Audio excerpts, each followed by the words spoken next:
김용남 후보 감사합니다.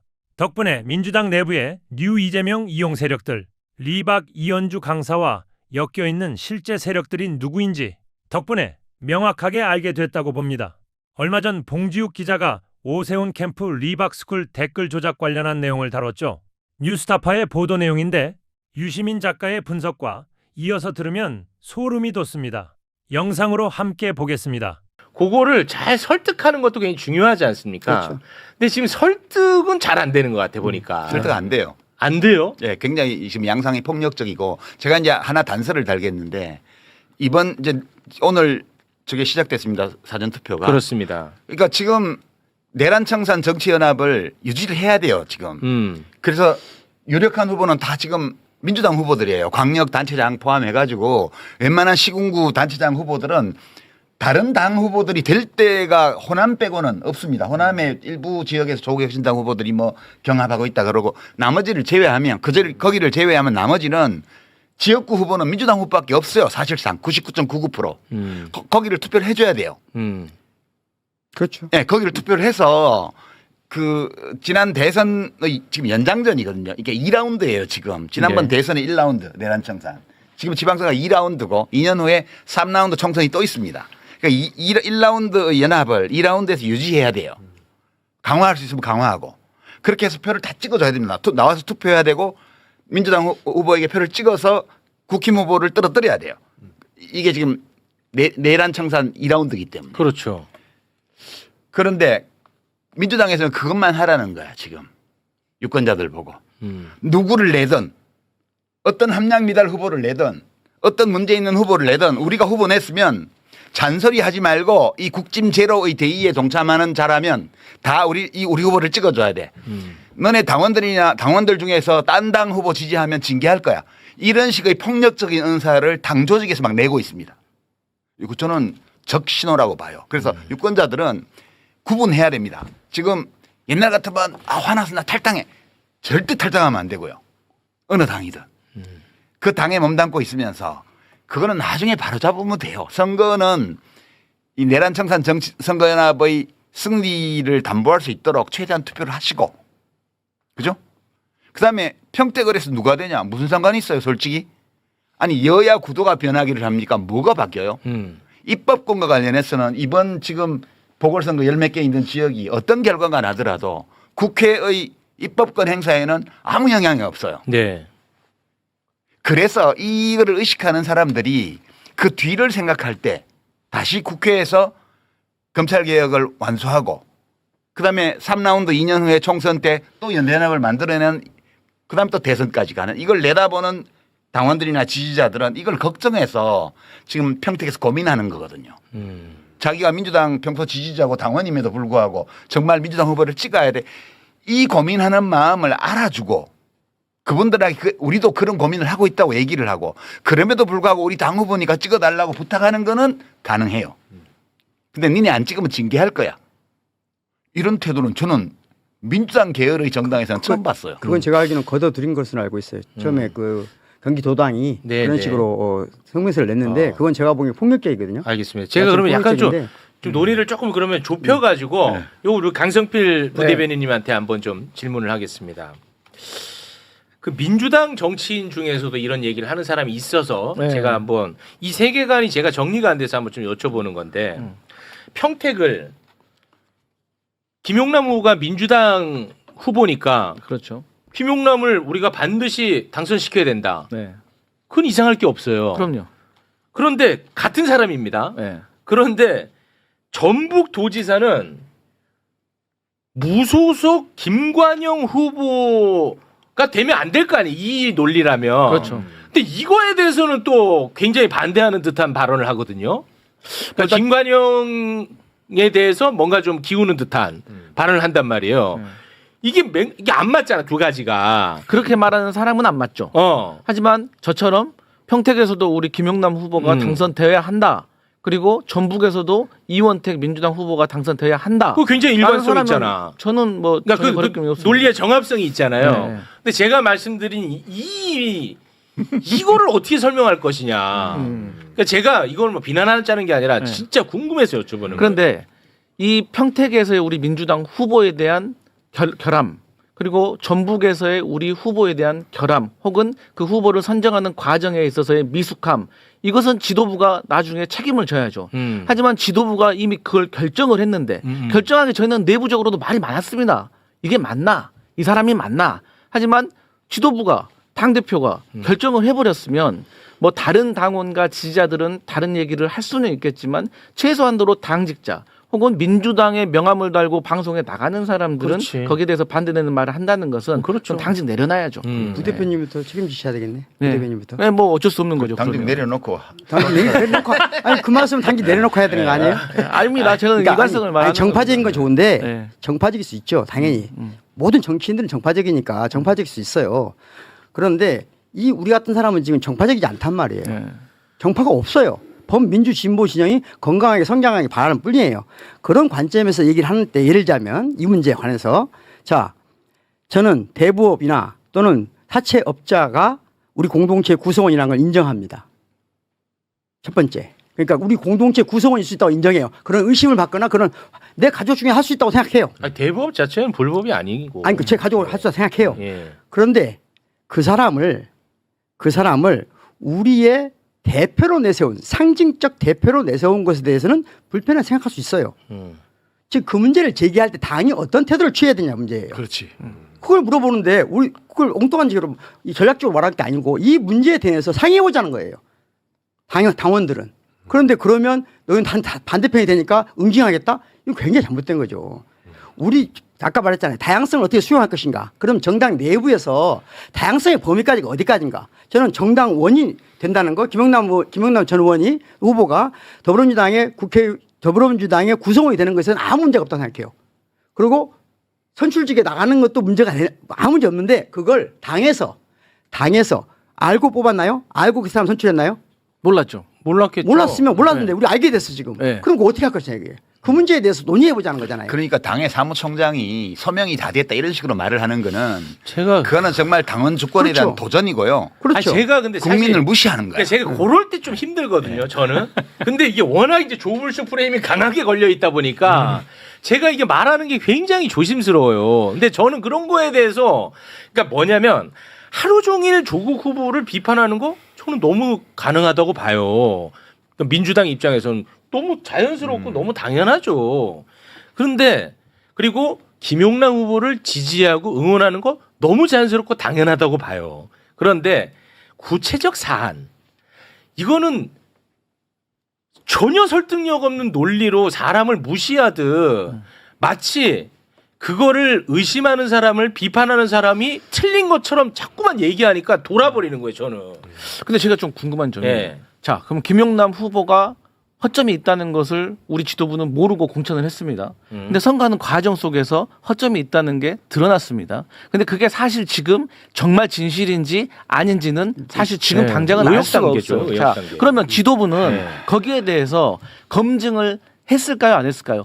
뒤늦게라도 이제 알아봤을 거 아닙니까? 우리가 공천한 김용남 후보가 문제가 있나 없나? 그러면 당에는 네. 뭐 당무 감사라든지 어떤 기능이 있습니다. 네. 그래서 그 기능에 있는 당직자들이 저는 최대한 빠른 시간 내에 얼마나 정확하게 했다고 담보할 수는 없지만 그럼에도 불구하고 절차를 지켜서 나름대로 지도부에 보고를 했을 거라고 생각을 하고 그 보고를 토대로 사무총장과 당대표가 정무적인 판단을 했을 거라고 생각합니다. 그 판단의 옵션은 첫 번째, 이거 심각하니까 우리 사퇴시켜야겠다. 혹은 이걸 가지고 지금 사퇴시키면 전체적인 선거에 영향 줄 수 있겠다. 그리고 본인들이 정치적으로 책임지겠다는 결단을 내렸을 거라고 저는 생각을 합니다. 근데 이것을 일정 정도 한정된 지도부가 이걸 공론화를 시켜서 본인들이 고민할 수 있지 어느 정도까지 열어줄 수 있을까? 저는 거기에 대해서는 조금 의문이 있습니다. 고생하십니다. 고생하시는데 이건 그렇게 어려운 문제가 아니고요. 이게 이 선거가 지금 강승필 좋아. 이따 우리 그 데이터를 보겠지만 네. 전체적으로 지방선거가 예컨대 16군데 하는데 8대 8이다. 이렇게 아슬아슬한 상황이면 벌써 잘랐어요. 그렇죠. 지금 이건 뭐냐면 선거가 너무 여유 있어 지금. 이건 뭐 평택을 해서 김용남 후보가 어떻게 되든 상관없이 전체 전황에 영향이 거의 없어요. 왜 없냐 하면 지금 민주당 후보를 찍으려고 하는 사람들이 영향을 받지 않아요 이거에. 평택을 민주당 후보가 무슨 사채업을 무슨 차명으로 했는지 안 했는지 했다 하더라도 그거는 거기 문제지. 이것 때문에 내가 민주당을 지지 안 한다는 거 이런 거 없어. 그럴 것 같아요. 그렇기 때문에 선거가 무지 여유 있어요 지금. 그래서 크게 경각심을 가지고 이 문제를 보지를 않아. 그러니까 내버려 두는 거예요. 예전에 총선 때 일을 들어볼까요? 총선 때 민주당이 이재명 대통령이 당대표 시절에 총선 치르면서 여러 우여곡절이 있었습니다. 네. 어떤 사람은 잘려나오고 어떤 사람은 네, 맞아요. 버팅기고 뭐 네. 옛날에 무슨 어디 기고한 무슨 글에 뭐 좀 험한 말을 했다 이런 걸 뭐 노무현 대통령 깐 적이 있다. 뭐 온갖 거 가지고 다 이렇게 해서 후보를 교체하기도 하고 막 다 했습니다. 그럴 때 어떻게 하냐 하면 정당이라는 건 그렇습니다. 갑자기 몰랐던 사항이 팍 튀쳐나오잖아요. 네. 그러면 당사자하고 그 당사자를 당 지도부에 이렇게 연결해서 공천 과정에서 작용했던 정치인하고 막 수시로 통화합니다.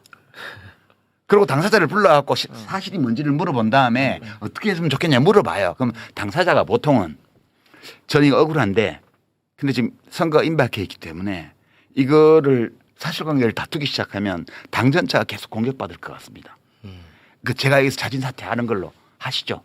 그리고 빨리 그 대안을 수습 국면으로 예, 가겠죠. 대안을 빨리 해줬으면 좋겠습니다. 이렇게 한 다음에 본인이 발표하고 당에서는 수용하고 그다음에 새로운 후보를 내고 이런 과정을 다 밟았어요. 근데 김용남 후보의 경우는 왜 안 되냐? 안 되는 거예요 이게 지금. 서로 간에 그 과거에 민주당의 후보가 어떤 문제가 불거져서 그것이 사실이든 아니든 간에 언론의 공격을 대대적으로 받기 시작하면 벌써 본인이 나 때문에 당이 선거에 지장을 받을 위험이 있다는 것 때문에 괴로워요. 네. 그래서 본인이 물러나려고 그럽니다. 이 싸움은 내가 나중에까지 한 자연인으로서 내가 언론하고 뭐 다 해나갈 거다. 그러나 지금 당에 피해가 갈 수 있기 때문에 제가 물러서겠습니다. 이렇게 수습하는 게 100에 99이에요. 근데 지금 이 건은 이게 통하지를 않아요. 이 스토리에는. 제가 상세한 내용을 아는 건 아니지만 이 커뮤니케이션이 김영남 후보의 경우에 작동하지 않아요. 그리고 이제 김영남 후보하고 어릴 때부터 대학생 때부터 잘 아는 뭐 어떤 도당위원장이나 이런 사람들은 계속 김영남 커버 치는 뭐 무슨 당원들 협박하는 그런 성명이나 내고 있고 당 사무총장은 별 문제 없다는 식으로 얘기하고 지금 이렇게 작동하고 있는 거여서 이거는 김용남이 되고 안 되고 문제가 아니고 야 민주당 큰일이다. 그렇죠. 어떻게 하면 좋냐 이거. 그러니까 제가 생각하기에는 그건 거예요. 사람마다 다 이 문제를 바라보고 문제를 제기하는 방식이 다른데 제 관점은 그런 거예요. 아까 다양성을 어떻게 관리할 것인가? 그러면 첫 번째 여러 가지 민주 진보 진영 내에도 다양한 정치 세력이 있잖아요. 그렇죠. 그 세력과 어떤 형식으로 포용하고 포섭하고 동화시킬 것이냐 아니면 인정하고 존중하고 연대할 것이냐. 이 첫 번째 문제고요.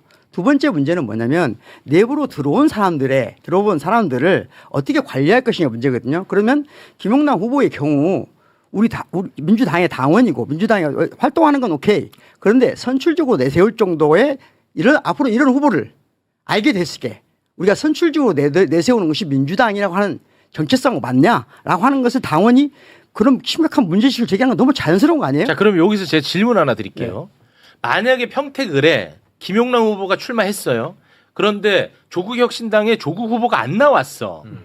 그런데 김용남 후보의 이런 문제가 수면 위로 올라왔어. 그럼 이 문제에 대해서도 이게 굉장히 지금처럼 이렇게 시끄러웠을까? 이런 거를 얘기하는 분들도 많더라고. 그러니까 결국은 이게 무슨 질문이냐? 결국은 조국을 지키기 위해서 김용남을 희생시키는 거 아니냐? 저는 반대로 말하겠습니다. 만약에 반대요? 그런 경우라면 저는 사퇴했을 거라고 봅니다. 아, 오히려 더 사퇴했고 쉽게. 다시는 왜냐하면 지금 진보당 후보가 있거든요. 마음 편하거든요. 그렇죠. 지금 조국이 있기 때문에 못하는 거예요. 냉정하게 말하면. 조국은 대선 후보라고 생각하기 때문에 민주당 많은 정치인들이 긴장하고 이 사태를 보기 때문이거든요. 제가 보기에는 솔직히 말씀드리면 셋 중에 누가 되나 저 같은 사람 아무 관심 없습니다. 김용남이 되나 조국이 되나 김재현 후보. 김재현 후보가 되나. 그런데 유이동만 아니면 됩니다. 그렇죠. 저는. 그렇지. 그렇습니다. 저는 유이동만 그렇습니다. 냉정하게 예. 그런 거예요. 네. 그러면 김용남 후보가 문제 있으면 문제 있는 것만 처리하면 끝나는 거예요. 근데 왜 안 하고 있냐? 조국 때문에 안 하는 거거든요. 조국이 없었다? 제가 보기에는 김용남 후보는 반드시 사퇴시켰습니다. 제가 보기엔 그래요. 근데 제 그리고 생각에는- 진보당 쪽으로 진보당이 되면 안 됩니까?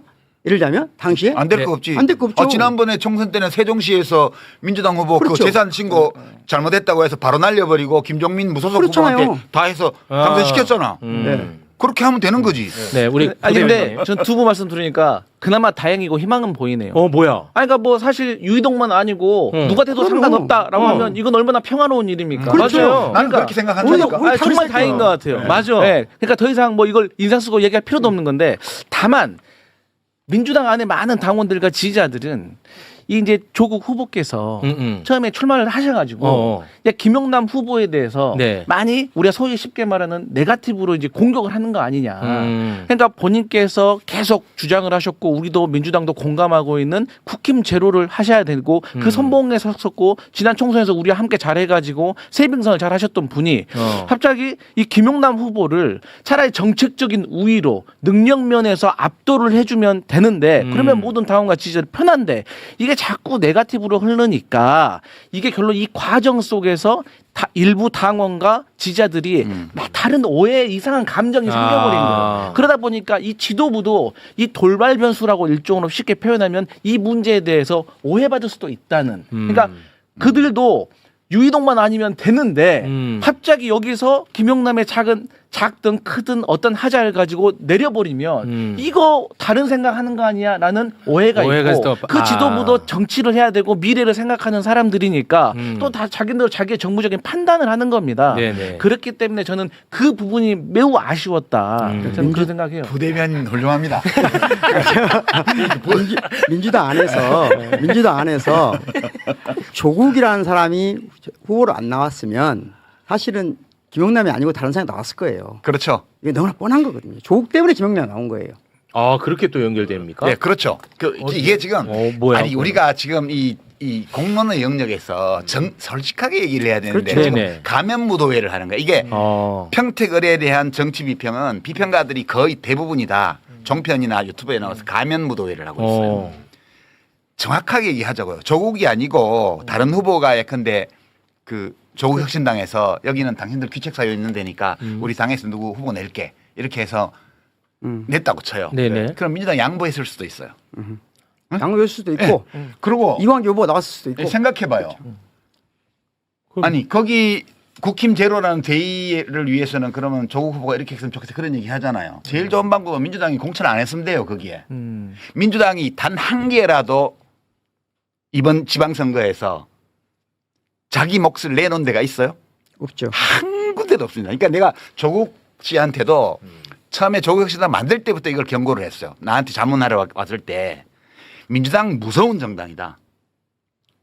민주당이 얼마나 무서운 정당이냐 하면 국힘당 계열과의 정당과 싸울 때는 사자 같지만 거기 않고 이쪽 진보 진영 안에서 다른 군소정당하고 싸울 때는 늑대다. 자기 살코기, 자기 먹을 고기, 살코기 한 점도 양보 안 한다. 그래서 민주당하고 지역구에서 부딪히게 되면 뼈가 가루가 될 거라고. 그거는 좋고 나쁘고를 떠나서 현실이에요. 이게 정치는 권력투쟁이기 때문에 민주당으로서 그렇게 갈 수밖에 없는 거예요. 근데 창당할 때부터 이 말씀 하셨었어요. 민주당은 모든 정당이 그러듯이 민주당도 그래요. 이거 진보 보수를 막론하고 현실 정치의 정세력은 그럴 수밖에 없어요. 대표님하고 작가님하고 저하고 비슷한 관점은 뭐냐면은 범민주 진보 진영에 대한 우리 애정이 있잖아요. 그러면 그 애정은 뭐냐면은 큰 집은 좀 큰 집답게 행위하고 작은 집은 작은 집답게 행위해서 잘 어울려 살자는 그렇죠. 거거든요. 아, 그럼요. 그게 우리 길이잖아요. 근데 큰 집 내부의 권력 싸움 때문에 이런 식의 모습을 계속 보이는 게 좋냐. 사실 큰 집 내부에 지금 누가 대장되냐 때문에 이 모든 걸 아니, 지금 네, 그렇다는 것만 지적하고요. 네. 그 문제는 어차피 지방선거 끝나고 8월 전당대회 가면서 이제 겉으로 드러나게 돼 있어요. 그때 가서 더 커져? 예, 당원들이 그만해 이제. 아니 그래서 그때 가서 이제 당원들이 그 얘기- 결정하면 그 얘기를 되고. 다음에 어쩔 수가 하더라도 아니 제가 하나만 좀 네. 말씀드릴게요. 이거는 솔직히 좀 지긋지긋한 질문인데 제 주변에 있는 뭐 이름 밝히지 않겠습니다. 네, 그 친구도 뭐 이래 복잡한 얘기하다가 항상 저한테 물어보는 게 있어요. 내가 답할 수도 없는 질문이야. 유시민 작가는 친문 부활을 위해서 저러는 거 맞냐? 이걸 계속 물어봐요. 내가 뭐 알 수도 없고 나는 뭐 유시민 작가님이랑 같이 만나고 뭐 그런 관계가 아니니까 오늘 방송도 아마 댓글에서는 무슨 뭐 사전 교감하에 뭐 한 줄 알 거야. 근데 전혀 그런 거 아닌데 또 다시 한번 여쭤봅니다. 왜냐? 이게 거의 만능 언어처럼 활용이 돼요. 그러니까 매우 폭력적이에요. 지금 예. 얼마나 폭력적이냐면 제가 사실 지난번에 나왔을 때 오윤혜 씨하고 할 때 오윤혜 씨가 한 말 중에 내가 그냥 넘겨버렸어요. 그때 네. 뭐 이재명 대통령 연임해야 되는데 벌써 뭐 차기 주자 얘기하고 이러니까 서운하다. 그 서운하지 않냐 이런 얘기를 하더라고요. 이재명 대통령 연임 불가능해요. 물론 정치 철학적으로 보면 국민 주권이기 때문에 지금 헌법의 부칙 조항 이 개정 당시의 대통령에게는 임기와 관련해서 이 변경을 할 경우에 적용 안 된다고 돼 있는 부칙 조항조차도 그것도 다 헌법 개정 대상이기 때문에 된다고 주장하는 사람이 있긴 해요. 근데 또 반명으로 가겠네. 그런 얘기를 왜 또? 그냥 할 얘기만 하세요. 헌법적으로 보면 네. 아니 내가 하는 얘기는 이재명 대통령의 연임은 헌법적으로 불가능해요. 나도 이재명 대통령 연임했으면 좋겠어. 근데 불가능한데 그것이 가능한 것처럼 전제를 두고 그리고 그것을 가로막는 자로 조국, 문재인, 유시민, 김어준 이런 자들이 다 그거를 가로막고 있다는 식의 언설을 공유하면서 네. 이런 어리석은 얘기들을 해대는 거예요. 사람들이 많은 사람들이. 근데 그러니까 굉장히 많습니다. 그 얘기하는 사람 뭐 물어보세요. 친문이 누구냐고. 조국. 그러니까 그러면 조국 대통령 만들려고 그러냐 이렇게 말하면 되지. 왜 친문을 갖다 찍어 바르냐고. 지금 가장 최근의 조사를 보면 작년에 나온 거 전직 대통령 중에 누구 좋아하냐 물어보면요. 네. 제일 최근 조사는 노무현 대통령이 40%입니다. 그리고 그 뒤에 김대중 대통령, 문재인 대통령에서 합쳐서 55%가 넘어요. 네. 박정희 대통령 25%예요. 박근혜 0. 이렇게 나왔습니다. 와 진짜 영이에요 또. 그러니까 간만에 웃었네. 그러니까 무슨 말이냐면 지금 우리 소위 말하는 민주진보 진영이라고 하는 여기는 어떤 전직 대통령을 좋아하느냐는 그 사람의 인생관을 보여주는 거거든요. 세계관, 철학을 보여주는 거예요. 그렇죠. 그러니까 이 세 분의 대통령에 대한 선호가 55%라는 거는 한국의 민주주의가 매우 안정된 기반이 올라 있다는 걸 의미하는 그렇죠. 거예요. 그러니까 여기가 연합해서 지금 민주정부를 계속 김대중 정부, 노무현 정부, 문재인 정부, 이재명 정부까지 이렇게 와 있는 거라고요. 네. 켜켜이 위에 쌓아가지고 시루떡 쌓듯이 쌓아가지고. 네. 근데 여기서 누구를 쳐내고 이렇게 이런 주장을 하는 자들은 네. 그 적진에서 온 간첩이거나 아니면 그냥 자기만의 정신 세계를 가진 독특한 사람이거나 아니면 내부 권력 투쟁을 위해서 진영을 폭파해도 괜찮다고 생각하는 자들이에요. 저는 저는 그렇게 생각해요. 고민을 많이 해봤는데요. 그러니까 답은 간단하거든요. 다시 말하면 앞으로 정권 재창출을 하고 범민주진보진의 정책을 안정적으로 끌어가려면 세 분의 대통령을 지지했던 사람들이 항상 어떤 방식으로 연대해야 돼요. 그렇죠. 다른 길은 없어요. 그런데 지금 그 길이 아닌 길을 입 밖에 내는 분들은 이유는 딱 하나라고 생각해요. 저는 나쁘게는 보지 않고 이유는 하나 생각해요. 그냥 이재명 정부 때 이득을 많이 얻고 싶은 거예요. 저는 그 이상도 이해가 아니라고 생각해요. 그래서 그 사람들 제가 B라고 한 거예요. 아니 그만해. 이게 참 이게 그러니까 이거는 다 우리가 뒷머리에 둬야 될 문제고요. 지금 오늘부터 시작된 이 지방선거에서는 그 지역구 후보는 지역구라고 해야죠. 지역구 후보는 각급 선거에서 민주당 후보뿐이에요. 네. 호남을 제외하고는 사실상 네. 달리 찍을 후보가 없어요. 네. 비례 후보는 광역 비례는 조국 혁신당도 좀 나와 있죠. 진보당도 나와 있고 거기는 다른 선택을 해도 돼요. 그거는 마찬가지예요. 지금 경기도의회 뭐 서울시의회 이런데 네. 민주당이 완전히 인천시의회 다 압도할 거거든. 거기에 비례대표가 민주당이 비례대표 다 먹는다고 해서 좋을 것도 없고 나쁠 것도 없어요. 네. 거기에 비례대표를 뭐 조국 혁신당이나 진보당이 몇 석 가져간다고 해서 나쁠 거 한 개도 없습니다. 그거는 사실 박근혜 선생님 말씀하신 게 그건데 우리가 그 세 분의 대통령 또 현직 대통령까지 포함해서 네 분의 대통령을 가장 좋아하는 이런 유권자들이 하나로 뭉쳐서 전체에 이루면서 자기 의사를 표출할 수 있는 방법을 찾으면 돼요. 이미 많은 유권자들이 그렇게 하고 있고요. 네. 이제 오늘 그 사전 투표, 내일 사전 투표, 다음 주 수요일 날 투표는 그렇게 하고요. 네. 이 일이 이렇게 시끄럽게 된 거는 그 이유 때문임을 우리가 이해를 하면 하고 있어야 된다. 그 다음에 때 되면 정리하면 되지 뭐 네. 이렇게 생각하면 되지. 그거 가지고 스트레스 받아서 밤에 잠을 못 자고 저 잠 못 이러면 자요. 안 된다 이거지. 최욱 씨가 하고 있다는 것 같아요. 이게 없다는 거지. 평택을에 얼마나 강력한 에너지가 모여 있냐면 제가 김용남 후보 인생 전체를 비판한 게 아니에요.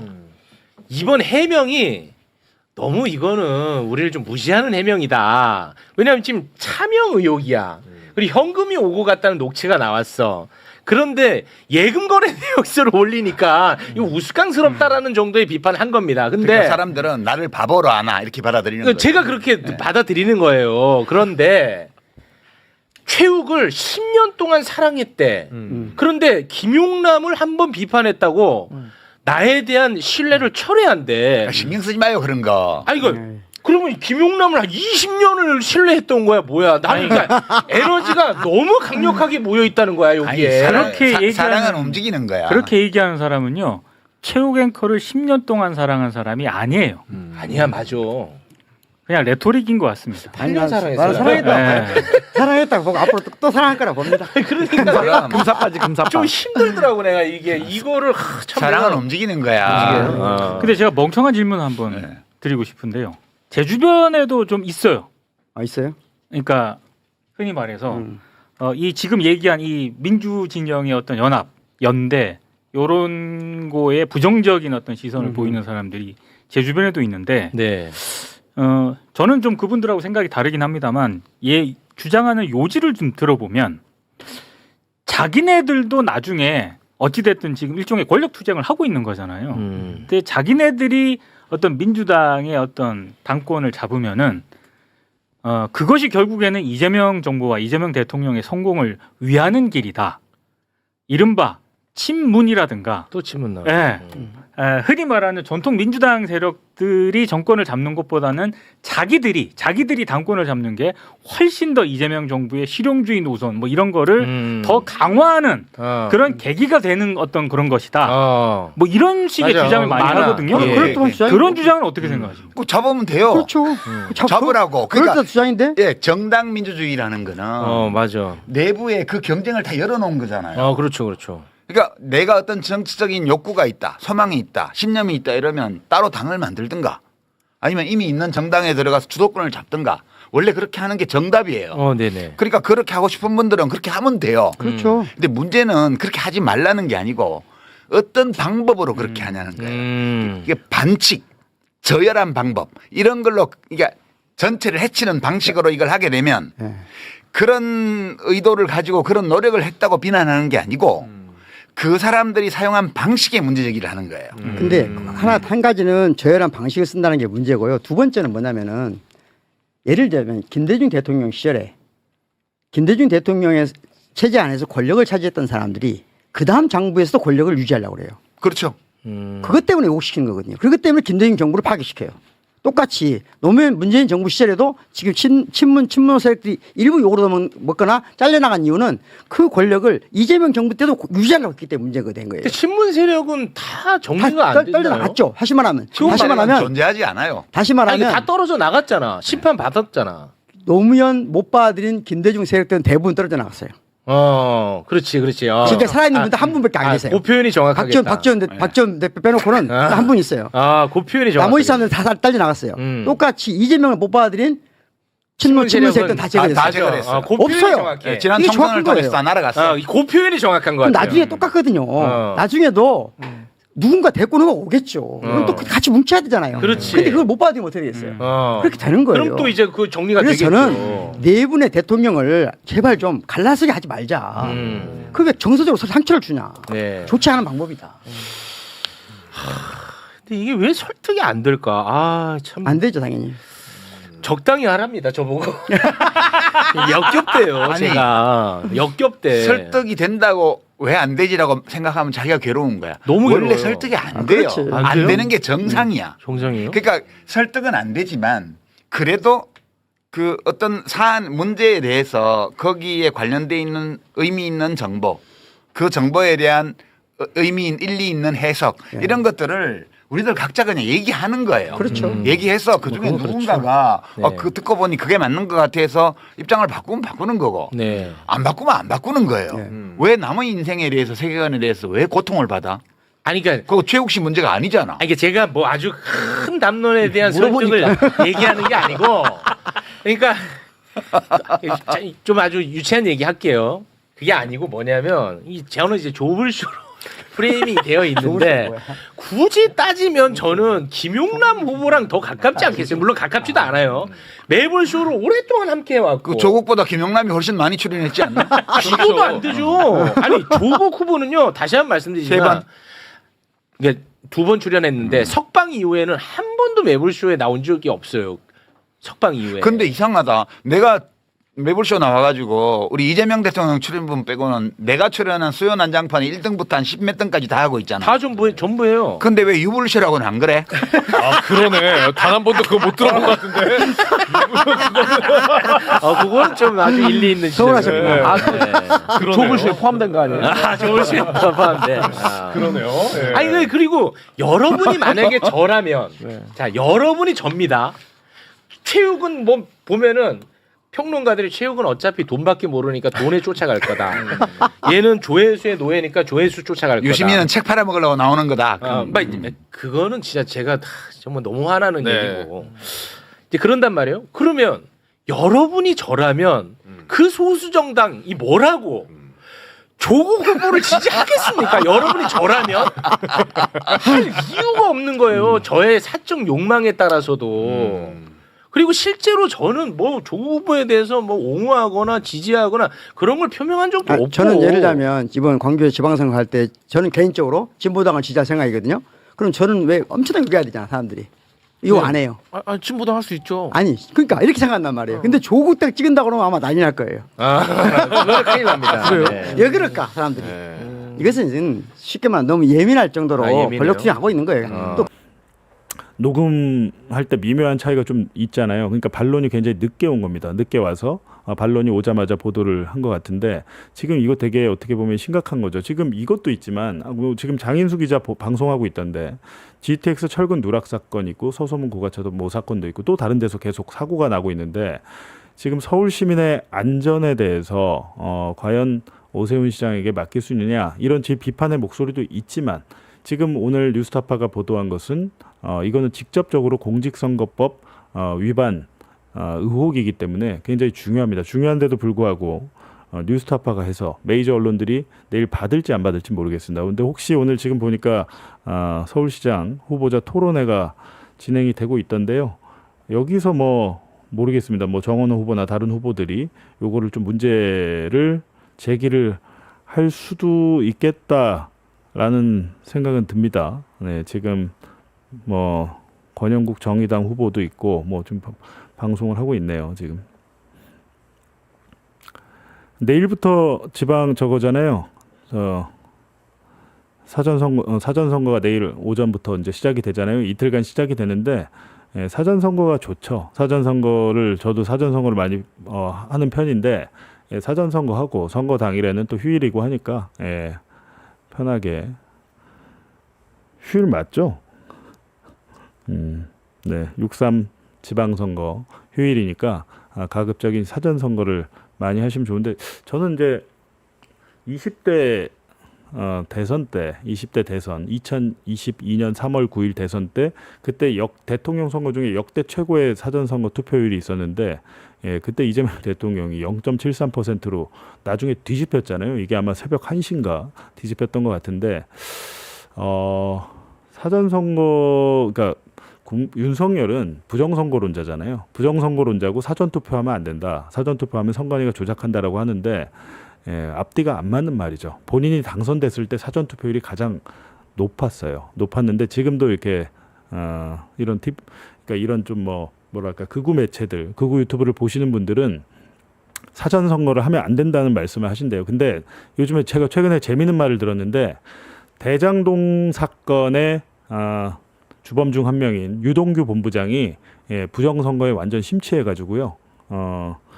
유튜브를 많이 보면 그렇게 됩니다. 극우 유튜브를 많이 보면 유동규 본부장이 그 다른 뭐랄까 공범에게 조금만 있으면 미국에서 감옥에 있는 윤석열 대통령을 구하러 온다고 뭐 잠수함 타고 온다고 그런 얘기 있었잖아요. 극우 유튜버에서. 그리고 선거 자체 그러니까 부정선거론을 믿고 미국에서 윤석열을 구출하러 온다. 유동규 본부장이 그런 얘기를 했다고 합니다. 근데 그분도 처음부터 그러지는 않았잖아요. 근데 계속해서 극우 쪽에 몸을 담고 있다 보면 전환길 방송이나 뭐 그런 것들을 를 보다 보면 그렇게 됩니다. 예, 그렇게 돼서 여러분들을 절대 부모님들 휴대전화 부모님들 만날 때 휴대전화 유튜브 열어가지고 알고리즘 한번 확인해 보세요. 계속 그렇게 보면 세뇌가 되기 때문에 특히 이제 또 노인분들은 판단 능력이 이제 우리가 나중에 나이 들면 좀 저하가 되잖아요. 젊었을 때보다. 근데 그런 것들 꼭 챙겨 보셔야 될 것 같습니다. 그리고 오늘 오전에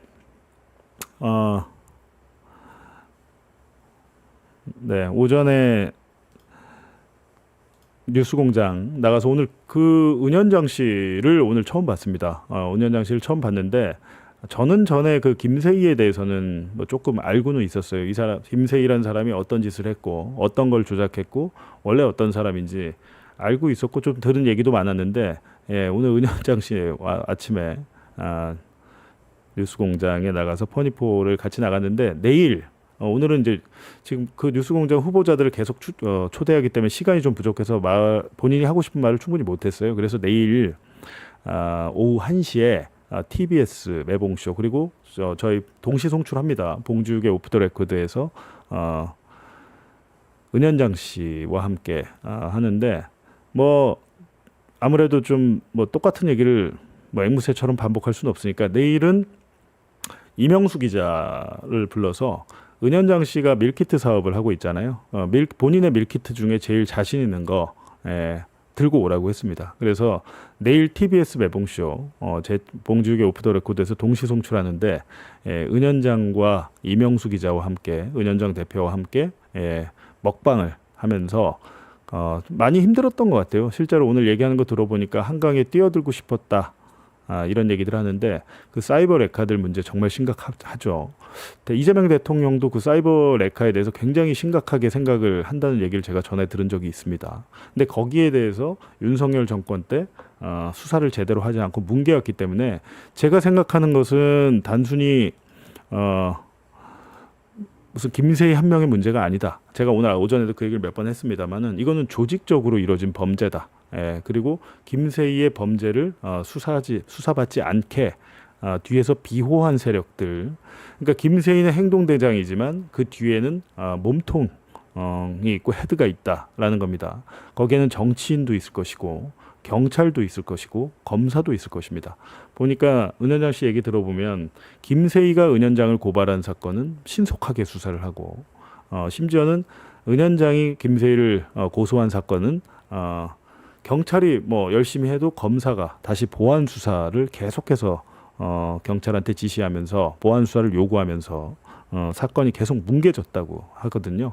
근데 전에부터 기자들은 어느 정도 알고 있어요. 강남 경찰서에서 왜 그렇게 하는지 기자들은 대충 눈치는 채고 있고 그 뒤에 배우가 누군지는 기자들끼리 얘기를 합니다. 근데 그게 뭐 확정적으로 누구다라고 얘기하기에는 물증이 부족하기 때문에 그 부분은 앞으로 수사를 해서 누가 이 사건의 배우, 이 레카들의 배우고 레카들에게 뭐랄까요 사법적인 도움을 줬는지 그거를 아마 반드시 밝혀내야 될 겁니다. 거기에 대해서는 이게 되게 심각한 거예요. 뭐 찌양 사건도 그렇고 그 배우 김수현 사건도 그렇고 굉장히 심각한 문제이기 때문에 한 사람을 죽음으로 몰게 하고 한 가족을 파탄내게 하고 한 어렵게 일궈낸 사업장을 순식간에 쫄딱 망하게 하는 사이버 레카들의 이 행태에 대해서 이번에 김세희 구속을 계기로 반드시 척결하는 계기가 돼야겠다라는 생각을 합니다. 네. 이 뒤에 LP판은 제게 아니죠. 제게 아니고 이 뒤에 LP판은 지금 TV 화면입니다. 제가 사진으로 찍어온 거고 이곳은 마포에 네이버에 마포 오프 더 레코드 쳐보시면 거기 LP 음악 카페가 있습니다. 뭐 제가 음악을 좋아하기도 하지만 제 주위에 또 음악을 좋아하시는 제 친한 분들이 많이 있고 여러 뭐 제가 하는 업장은 아니고 여러 명이서 같이 십시일반해서 마포의 오프 더 레코드라는 LP 카페를 하는데요. 거기 뭐 저번에 얼마 전에는 곽수산 씨랑 그 강성필 평론가도 왔다 갔어요. 근데 저는 좀 일찍 가가지고 얼굴을 보진 못했는데 우리 산이 곽수산이는 한 3번 정도 왔었고 최욱 MC도 조만간에 한번 오기로 했습니다. 최욱 MC도 전에부터 한번 제가 주말에 한번 보자 거기서 했는데 한번 오겠다고 하니까 최욱 MC가 뭐 그 곽수산이나 최영진 씨 얘기 들어보면 뭐 사적인 만남들을 잘 안 한다고 하는데 글쎄요 모르겠습니다. 제가 사적으로 한번 만나게 되면 오프 더 레코드에서 술 한 잔 기울이면서 제가 볼 때 그렇게 매일 방송을 하면요 최욱 MC는 대단한 게 뭐냐면 방송 준비를 엄청나게 열심히 합니다. 엄청나게 열심히 하고 본인이 이해할 때까지 계속해서 탐구를 하고 때로는 저한테 미리 연락이 오기도 해요. 자기가 이해가 잘 안 되는 부분이 있으면 물어보고 굉장히 완벽하게 이해를 했기 때문에 쉽게 설명할 수 있는 거죠. 어느 때는 그 사건을 취재한 저보다 더 훨씬 쉽게 설명을 하더라고요. 완벽히 이해를 하고 있다는 거고 그거는 제가 볼 때 머리가 두뇌가 굉장히 명석한 사람이고 정리를 잘하는 사람이다. 딱 보면 아마 최욱 그 MC 집 가보면 굉장히 정리정돈이 깔끔하게 돼 있을 것 같습니다. 성격 자체가 그런 것 같아요. 네, 최욱 인정, 최욱 최고 뭐 맞습니다. 네, 본인의 뭐 굉장히 매불쇼란 프로그램 처음에는 야한 방송하는 줄 알고 제가 안 나갔어요. 처음에는. 그리고 실제로 제가 처음 나갔을 때 제 앞 코너가 약간 야한 뭐 이야기하는 코너였어요. 지금 보니까 그 유다현 씨인가? 유다현 씨 레이싱 모델인가요? 그분이 제 앞 코너에 왔었던 것 같은데 그분 코너 끝나고 갑자기 코너가 뒤바뀐 거예요. 원래 제가 먼저 그때 아마 대장동 검찰 수사기로 그것 때문에 제가 나갔을 텐데 저는 심각한 얘기하러 갔는데 앞에서 갑자기 이렇게 헐벗은 분들이 나와가지고 막 야한 얘기를 하더라고. 제가 그때가 언제일까요? 2023년에 나간 것 같은데 2023년에 깜짝 놀랐습니다. 그때. 그래갖고 이거 원래 근데 그러다가 지금은 그런 코너를 안 하잖아요. 근데 지금도 유튜브 보면 예전엔 많이 했더군요. 본인이 이제 신뢰받는 언론인 3위가 됐잖아요. 1위는 뭐 손석희 전 사장, 이고 2위는 이제 김어준 총수, 그리고 3위는 최욱. 물론 이 1, 2, 3위의 차이는 엄청나게 큽니다.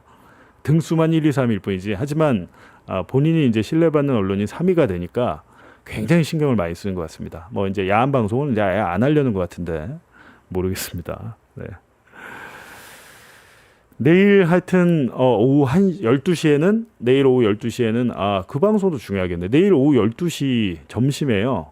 TBS 라디오 봉지욱의 봉인해제에서 오늘 제가 방송 드렸던 그 한동훈의 실체 그리고 한동훈과 윤석열이 벌였던 일들에 대해서 뉴스타파 전혁수 기자가 나와서 얘기를 할 겁니다. 자세하게 본인이 아까 보셨던 리포트들 보니까 일부는 또 전혁수 기자가 만든 건데 제일 그 한동훈에 대해서 잘 아는 친구고 그리고 오늘 뉴스타파에서 보도했던 오세훈 댓글팀 의혹 그것도 이제 얘기를 할 것이고 이어서 내일 봉인해제 라디오에 장인수 기자와 박유진 서울시 의원이 나올 겁니다.